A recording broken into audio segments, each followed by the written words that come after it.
What is going on, guys? Clay here, back at it again with yet another edition of Pantherology. So welcome back.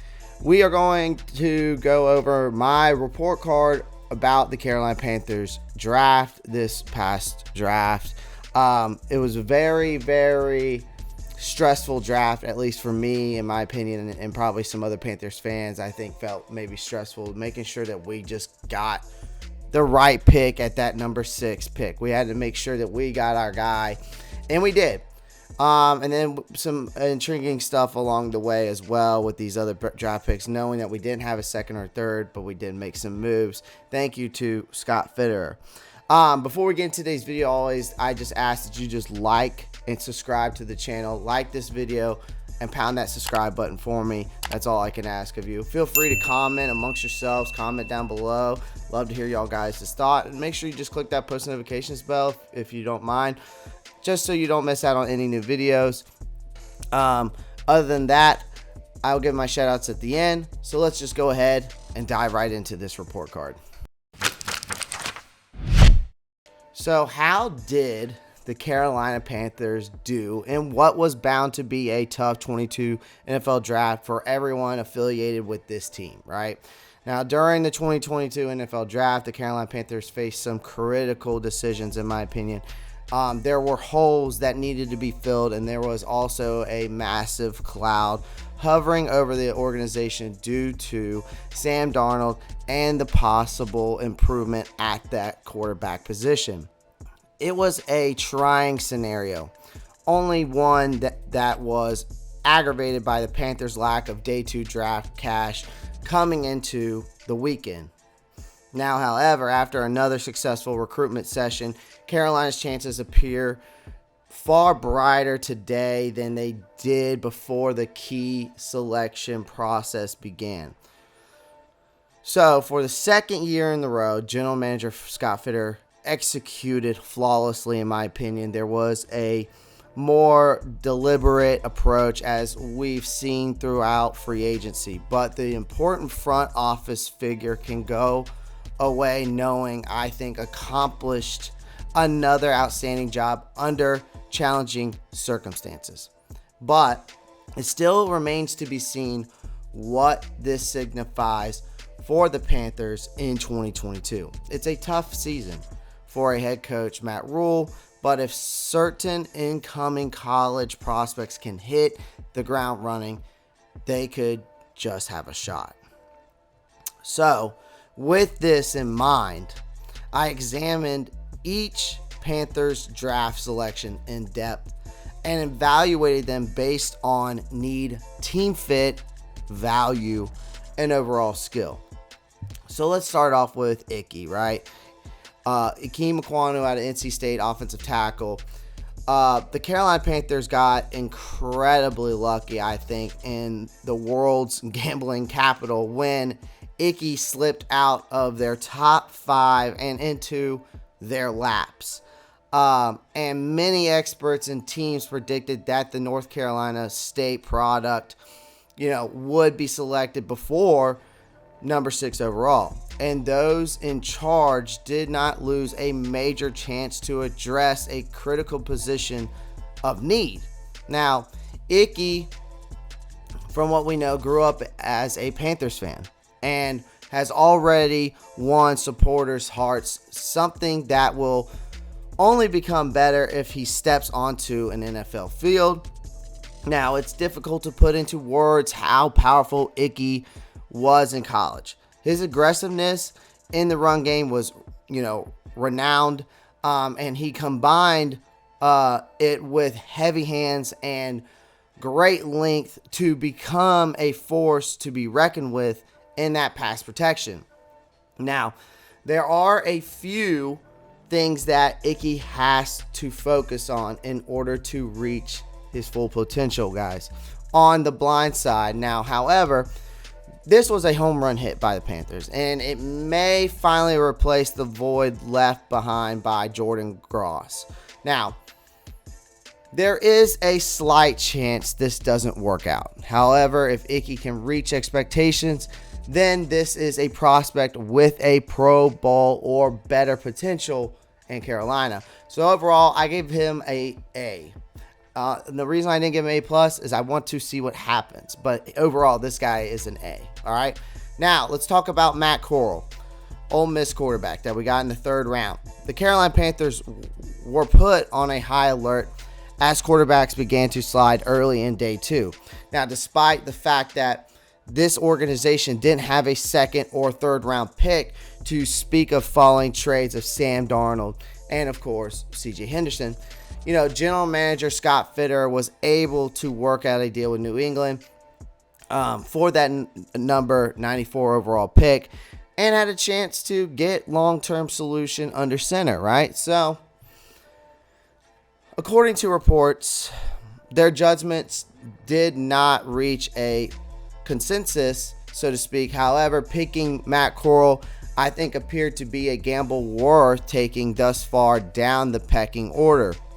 Now, Corral has a lot of big game experience and a great mindset that will serve him well.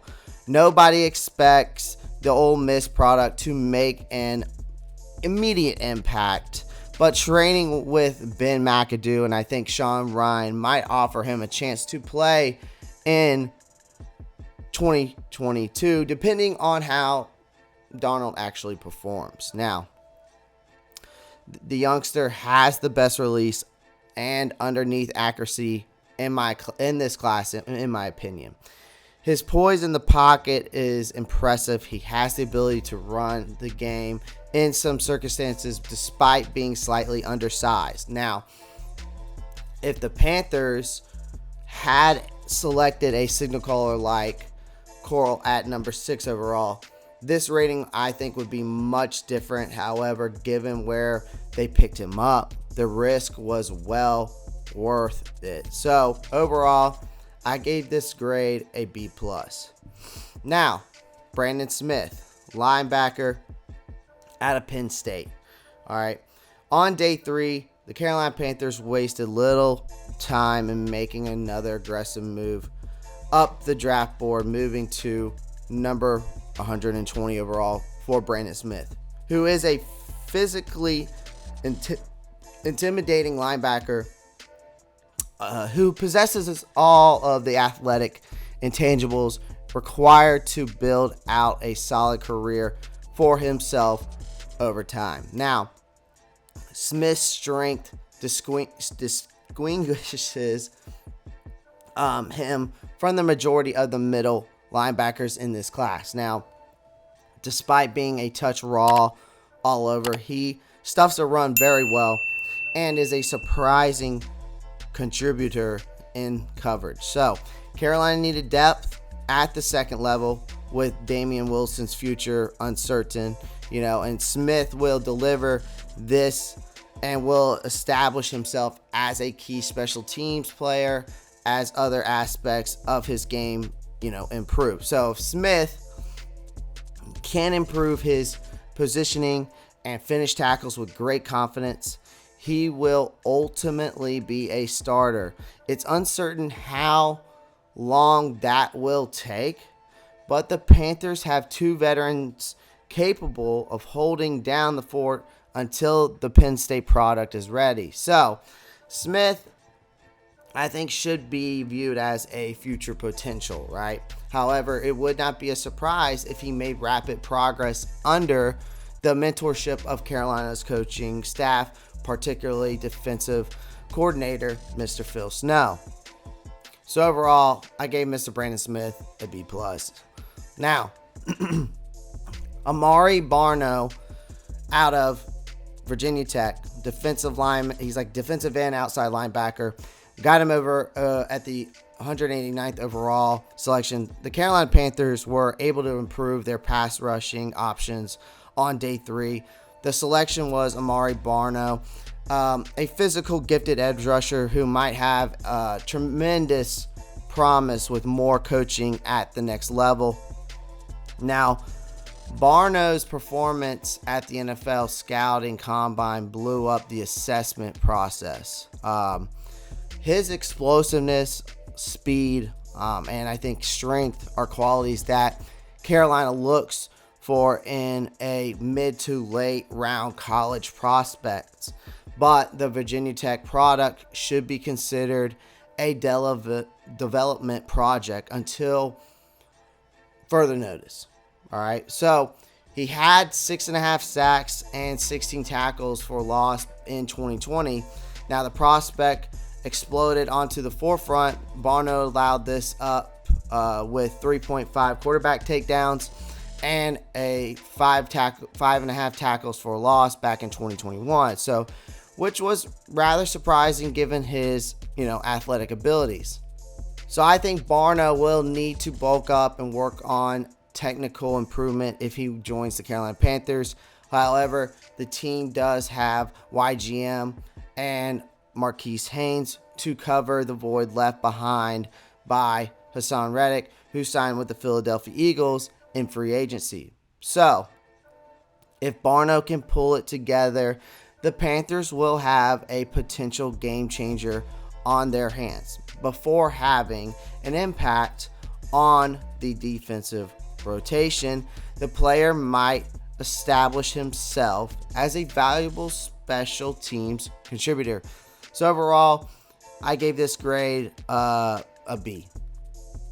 Now let's talk about Cade Mays, the offensive lineman out of Tennessee, which we got him at the 199th overall selection. So Carolina finding another offensive line option after, already getting Icky at the number 6 overall will only help, I think, Carolina's depth. Many of players now serving as backups disappointed in 2021. And while a late round rookie may not give immediate impact, Cade Mays possesses the characteristics required to become a core rotational piece with the potential to develop as a starter, in my opinion. Now, Mays does possess something that the Panthers look for in, particularly every lineman. And that is, of course, adaptability, right? So the former Tennessee standout has experience playing at all three inside positions. All right. So Mays specializes in run blocking due to a hard punch at the point of attack, which aligns with the Panthers' offensive strategy under Ben McAdoo. Then, footwork, particularly when it comes to pass protection, has to improve. Mays, on the other hand, will be working with James Campen, one of the top positioning instructors in the game. So given where Carolina ended up acquiring Mays, it has a very high value tied to it. With Brady Christian scheduled to replace Ekwonu at left guard upon, Ekwonu's arrival, the Panthers can avoid placing too much pressure on the player at first. So overall, I gave this draft grade an A-. Now, Callum Barnes, cornerback out of Baylor. Now, Matt Rule has nearly made it a routine to bring his old college players to the Carolina Panthers since taking over as head coach. Despite mixed results, he decided to take Callum Barnes with the final choice in the draft. Now, Barnes ran one of the fastest 40-yard dashes ever recorded at the NFL scouting combine. So, which came as no surprise to Rule, who acquired and worked with the cornerback at Baylor. Now, I think despite losing Stephon Gilmore in free agency and adding another defensive back was not seen, as a pressing need, but Barnes' covering moves have a wonderful smoothness to them. He also enjoys playing forcefully and aggressively, which might work against him in the corner at times. I mean, Barnes clearly possesses exceptional athletic abilities. However, the kid is really raw and will require significant growth under Steve Wilks before the Panthers can I think, confidently insert him into the lineup. So, having said that, this is a relatively low-risk pick this late in the draft. One that might be prudent if Barnes meets his immediate and long-term goals. So, I gave him a draft grade of a B. So, guys, that is my Carolina Panthers 2022 draft report card. Guys, I hope you enjoyed today's video. Shout out to Carolina Panthers Den on Facebook. Make sure you go check me out on Instagram, Twitter, TikTok, doing a little bit of TikTok. Other than that, as always, before I leave you, keep pounding.